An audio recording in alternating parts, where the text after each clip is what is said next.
观众朋友大家好，欢迎收看本期红周刊面对面，我是主持人李健。我们今天非常荣幸地邀请到了 MAPS 资产管理公司的创始合伙人马克·麦普斯先生。麦普斯先生被亲切地称为新兴市场教父，他在富兰克林·邓普顿工作了30多年，推出和策划了一系列专注于亚洲、拉丁美洲、非洲的新兴市场和前沿市场的基金。他的职业生涯获得了很多的赞誉，还写了很多本书。他是新兴市场国际制度的制定者和推动者。首先，热烈欢迎 Mark， 谢谢你花时间接受我们的访问。我有很多的问题想和你聊，但是我想我们可以先聊聊你的职业生涯。你在富兰克林·邓普顿工作了很久，还创立了自己的公司，其实有很多的成就。但是我想在开始之前，请你聊一聊你的漂亮的故事和历史吧，因为有很多的人不知道你是谁。Thank you very much for that nice introduction. As you know, I've been in emerging markets for many, many years. In 1987, I joined Sir John Templeton, at the Templeton Organization to start the very first listed emerging markets fund. In those days, we only had 6 markets in which to invest, mostly in Asia and also Mexico. Since that time, of course, it grew very rapidly, and eventually, besides the Hong Kong office, which was the very first office we opened, I opened 14 offices around the world, in Asia, in Africa, in Eastern Europe, and in Latin America. And the assets grew up to 60 billion US dollars. So it's been quite a big growth.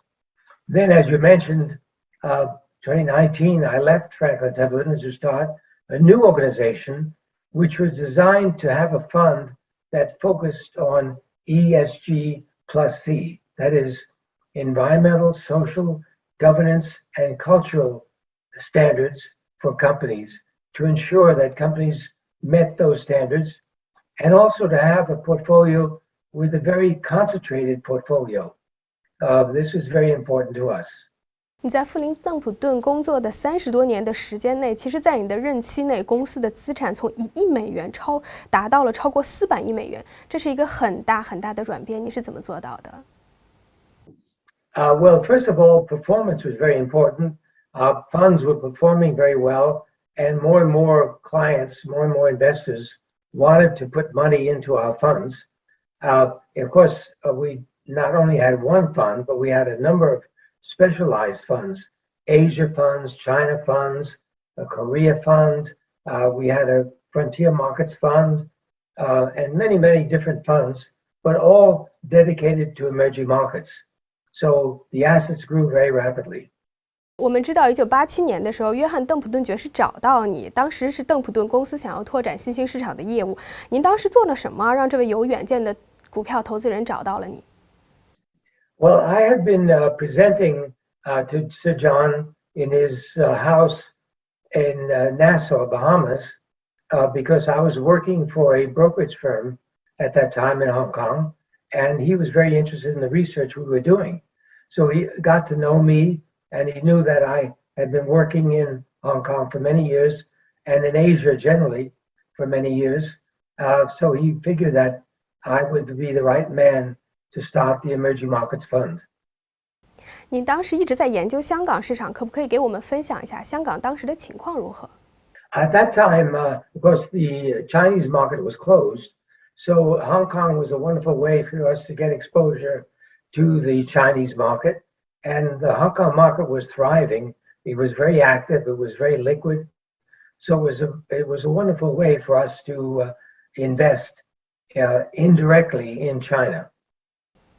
当时香港市场的机会怎么样？很丰富吗？ At that time, the Hong Kong market was primarily oriented towards property companies and also banks. The banks were listed, as you know, and property companies were quite large. So these were the most important sectors. However, there were also a number of manufacturing companies that were exporting to the US and Europe and other parts of the world. And these companies had grown quite a lot. So those were the 3 main sectors at that time. 您2021年旅行最多的国家是去哪里？ I'm now based in Dubai. In fact, I'm speaking to you from Dubai. I've been unable to go to Asia, because most of the Asian countries, if not all of the Asian countries, are closed due to COVID. I have an apartment in Singapore, which I haven't been able to visit for over a year and a half. So I've made my home here in Dubai, and it's a very good place because it has good scheduling for both the Americas and Asia. The timing is very good here, and it's very comfortable, and I can travel freely out of here. And I've been visiting Egypt, I visited Oman, I visited Turkey, and a few other countries in this region. So that's been the extent of my travel this last year. 在2021年，这些国家中有没有什么让您印象深刻的故事？ Well, what impacted us most was the fact that these countries are doing quite well economically. I just came back from Oman, and they're doing very well. And Egypt, we have an investment in Egypt, so that's doing well. Turkey, the same thing. We've invested in Turkey. But our fund has done very, very well. In fact, this last year, our fund has been the best performing of over 2,000 emerging markets funds globally. And mainly, that's because of our investments in Taiwan, China, and India. 你一共去过了112个国家，看上去你是用铲子把整个新兴市场和前沿市场翻了一遍。Yes, I've been visiting all of these markets over the years, and I continue as long as I'm able to travel in these countries without the COVID-19 crackdown. I would like to be able to visit all these countries, and I'm very eager to get back to Asia to visit Indonesia, Singapore, Malaysia, Thailand, Vietnam, of course, China, Philippines, Taiwan, Korea. All these countries are very important to us. 旅行对您来说是非常重要的一件事。其实中国有句老话也是这样的意思，叫读万卷书不如行万里路。所以旅行对您来说意味着什么？ That's a very, very good saying, and it's very apropos, very important to remember that visiting is more important than just reading. Of course, reading is important, but the significance of traveling to countries is that you meet people face to face, and you can see how they are behaving, how they're living. And of course, when you are speaking to somebody, it's not only the words they're speaking, but also the body language. The body language is very important. And of course, it's important for investors to observe. If we are investing, for example, in a manufacturer, we want to observe the factory to see how the workers are doing and what is happening on the ground. So yes, very important to travel. 在金融市场，我们遵循一个这样的周期，就是从1980年开始，其实是以日本为主的。在1990年代 ，TMT 公司发展的非常迅速，互联网公司也应运而生。从2000年到2010年，我们看到中国和印度出现了快速的增长和繁荣。所以，您认为下一个趋势会是什么？ I think the next trend of financial markets will be an emphasis on companies that have very strong balance sheets. In other words, very little debt, that have a very high return on capital. The reason why I say that is that globally we'll see interest rates rising, maybe with the exception of China. China is moving in the opposite direction. But in other parts of the world, particularly the United States, interest rates will be going up. So companies that are in debt and that have a low return on capital will be in trouble. That's one trend. The other trend is to do with technology. Technology is now impacting all parts of the globe and in all industries, regardless of whether you're in mining, manufacturing, banking, retail, whatever. All these industries and sectors are being impacted by technology. So it's very important to be in companies that have acknowledged this fact and have adopted and embraced technology.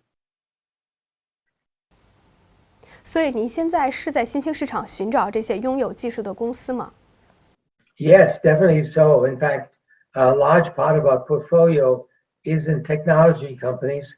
But I must emphasize that it's not just a matter of going into, let's say, software companies or internet companies or companies that are involved in semiconductors, but it's important to go into companies in, for example, retailing or in manufacturing that have adopted technology to make their business more efficient and more effective. 我看到您最近接受采访，你非常看好的一个市场是印度市场，可以和我们分享一下原因吗？ Yes, I'm very bullish on India because the Indian government is now embarking on big reforms. If you look in the past, you'll find that the Indian market was very much hampered by strict government controls. Now they've loosened these controls and they've embarked on a number of initiatives to adopt technology. For example, now every Indian is offered the opportunity to have an identity card, which records information about him or her and enables them to open a bank account. You must remember, most of the Indians did not have a bank account up to this time. So all these changes are having a big impact and a positive impact on India. In addition, India is starting from a very low base. India is probably where China was 10 years ago. So the growth prospects are very good.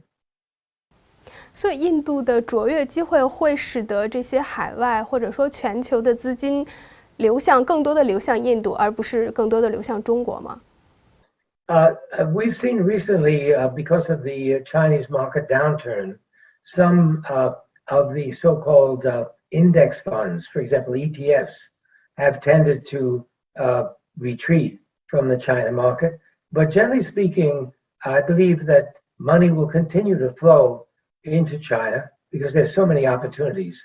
In our case, we certainly have not abandoned China. We continue to look at opportunities in China and to invest in China. So this situation is quite temporary, I believe. You'll see money continue to flow into China.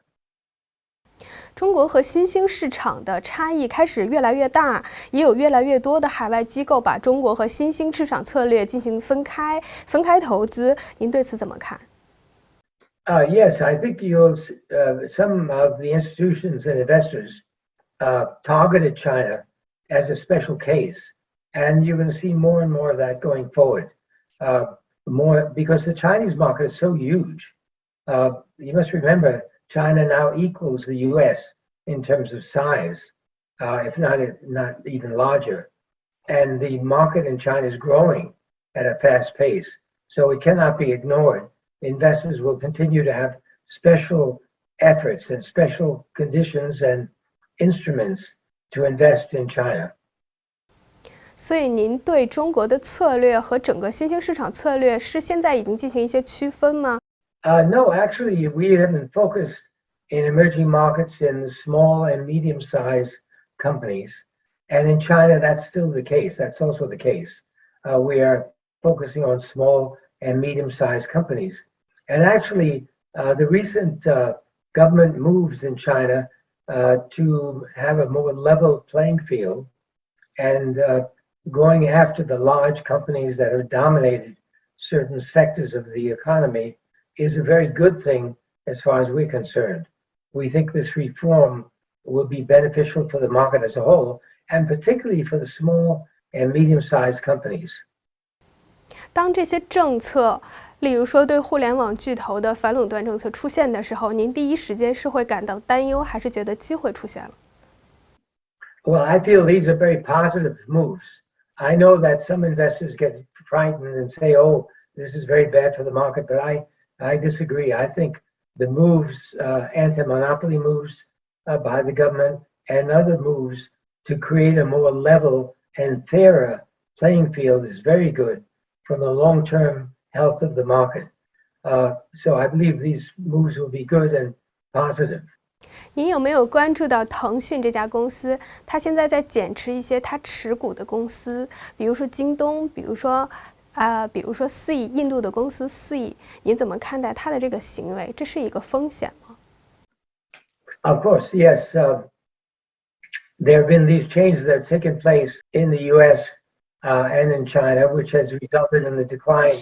Yeah, this is just an individual investor decision that does not really impact us. We're finding that, of course, there's some investors that are retreating from China or they're retreating from India, but these are individual decisions and could be quite temporary. 您担心中国房地产债务会出现风险吗？ Actually, we have not invested in the property market in China because we felt that many of these companies were too heavily leveraged and were engaged in activities which were not appropriate. For example, as you know, some of these property companies got involved in finance, they got involved in sports, in all kinds of things, which they should not have been involved in. And it's very good that the government is beginning to crack down on these activities so that companies stick to the industry in which they are most expert and not get involved in other areas. 过去10年，整个中国股市的表现其实并不是特别好的，并不太理想，而且还拖累了新兴市场指数跑输了全球的指数。所以您认为 A 股的整个指数的牛市什么时候会到来？ Well, as you know, the reason for this downturn in the Asian market is because of these big monopolistic companies like Tencent and Alibaba. These are the companies that drag down the index generally. This, again, I believe is temporary. These companies will eventually recover after they get their house in order and follow the government guidelines and rules. And so this, as I say, I think there'll be a recovery in the A-share market as a result. 中国的这个央行开始降息，这和美国的政策其实是相反的，就像您刚才提到的一样，这对 A 股市场是一个好消息吗？ Definitely, it's very good news for the Chinese economy generally. So it's interesting to note how China is moving in a different direction from the U.S. While the U.S. is raising rates, China is lowering rates, and that's good news for China, I would say. 您是如何应对新兴市场的这种高波动性的？ Volatility is with us in every market, not only emerging markets. If you go around the world, you'll find that all markets are volatile. So you should not be frightened by volatility. In fact, volatility could be an advantage because it gives you an opportunity to buy low and sell high if the market is moving up and down with rapidity. So we're not worried about the volatility. 您在新兴市场的旅行和投资中，是否需要和交易所和监管机构打交道？ No, we've been very lucky in the sense that we've been able to follow all of the regulations in the many markets in which we've invested. We've invested in over 60 markets around the world and had no problems with the authorities. Of course, we must follow whatever the rules and regulations are. And of course, they differ from one country to another, but we found it quite easy to do. 我们还非常感兴趣的一个方向就是中国市场的机会，想听听您对中国市场机会是什么看法？ Well, as I mentioned, China is a huge market and cannot be ignored. So the opportunities are definitely there. Of course, you must remember, being such a big market, a big country with a huge population, there will be failures, there'll be opportunities, there'll be successes. There'll be an incredible variety of opportunities in many different industries. So it's like being in a garden full of different flowers. It depends on which one you want to pick, but there are many beautiful flowers in China. Mark， 你在 A 股市场、香港股市场和台湾市场的这个配比，这个投资的比重其实是不同的。您更看好台湾和香港的市场，为什么是这样？ No, we're not favoring one or the other. We look at all markets. We look at A share, B share, H shares, Hong Kong, Taiwan, and we consider the opportunities in all of these. It just so happens we may find more opportunities in one particular market, and therefore our portfolio reflects the better opportunity. But otherwise, we don't differentiate between any market. We look for opportunities everywhere. 我看到您的基金持有台积电，而且台积电的持仓比例很高。您为什么看好台积电？觉得它2022年的业绩持续性怎么样？ Actually, we did not invest in TSMC. We've invested in the companies that work with TSMC, the so-called fabless companies that do the software that go into the semiconductors. As I mentioned, we are more interested in the medium and small size companies. And that's true in China as well as other countries. In Taiwan, we've gone into these smaller and medium sized companies. And the results have been very, very good. 可不可以给我一个例子？ Yeah, like a company like eMemory is one company in Taiwan that has done very well in the semiconductor area and doing the software for semiconductors. So that's one example. 你对中国的电商怎么看？中国电商的天花板是不是要到了？ We, of course, have been looking very carefully at the e-commerce companies, but have not found any that attract our attention at this stage, because many of them are not having a very good return on capital or are not very good profitability. But otherwise than that, we certainly are looking at the e-commerce companies, but have not found ones that really are attractive to us. It's a big industry, there's no question about that, and we must keep an eye on it. 你有关注印度的这家电商公司就是4亿吗？它现在的增速非常的高，而且它在新兴市场很多的国家都有布局。它的模式很像阿里巴巴加上腾讯，那就说明它的估值可以有很高的空间。对于这家公司，您有关注吗？如果关注，您的观点是什么 ？Yes, we've seen that, but we do not have it in our portfolio. 好，您没有放到股票池中的原因是什么？ Yeah, it doesn't meet our criteria for profitability, growth, and debt. 您认为4亿会对中国的电商公司形成竞争带来影响吗？ Yes, it's possible that they will compete with the Chinese companies, but that's true of any company around the world. There'll be many, many competitors, not only to the Chinese companies, but to American companies and European companies. But it remains to be seen whether it will be a big threat. No one really knows at this stage. 我知道2019年的时候，你参观了深圳，当时对那里的这个发展和基础设施印象深刻。你当时去了解了什么？ I was not visiting companies for investment in Shenzhen at that time. I was actually going into some private equity investments in Shenzhen. So we didn't invest in any of those companies. 您觉得中国投资人的水平如何？ Of course, there's a wide range of investors in China.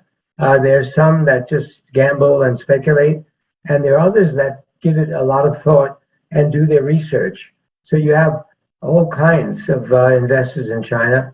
I would say, generally speaking, the Chinese investors are getting more and more information and are making better decisions about their investments. And they're beginning to learn that you have to take a long-range view. You cannot speculate for the short term. But of course, you will always have that in every market, not only in China, but in markets around the world. You will find speculators who take a very short-term view, and the good investors, of course, take a long-term view. 如果让您给中国的这一批投资者提一些建议，你最想和他们说什么？ My suggestion to the Chinese investors is as follows. Number one, do your research. Don't listen to the advice of other people. Do your own research and investigate your investments, number one. Number two, take a long-term view. Don't expect to invest in a company just for 1 week, 1 month, or even 1 year. Take a 5-year view. Number three, be patient. Don't expect to make money overnight, because chances are you will think of speculation and that will result in losses. So I would say that are the 3 principles that Chinese investors should take. 您在深圳和私募聊天找到你喜欢和信任的私募公司了吗？ Yes. I've invested in a company that does other investments in smaller enterprises, new enterprises. So yes, there are some good opportunities. 可以给我一个名字吗？ Sorry, I can't tell you the name. It's confidential. 好的，我们理解，非常感谢。最后2个问题，一个是您对投资充满热情，会一直做下去吗？ Of course, I will continue to invest. Of course, I invest my own money, and I will invest on behalf of the people. So I will continue to invest. 在巴顿·比格斯的著作《对冲基金风云录》里，我们看到了一些著名的投资者，他们被很长时间冷落，因为没有一种投资方法是长期有效的。但是您有很多年的投资经验了，您有50年甚至60多年的投资经验，你是怎么理解投资的？到底什么叫投资？ Well, it's true that you can't stick to just one idea or one methodology. You've got to be flexible. You've got to be willing to change according to the change in the environment and the economies around the world. But the most important thing that stays the same wherever you are is that you're dealing with people, and you've got to do your research about the people behind the companies in which you invest. That principle will be maintained wherever you are. 好的，谢谢麦普斯先生，今天非常高兴能邀请您到直播间来，听到您的思考，我很高兴，也相信我们的观众朋友们听到您的观点很有启发，再次谢谢您。Thank you. Bye bye.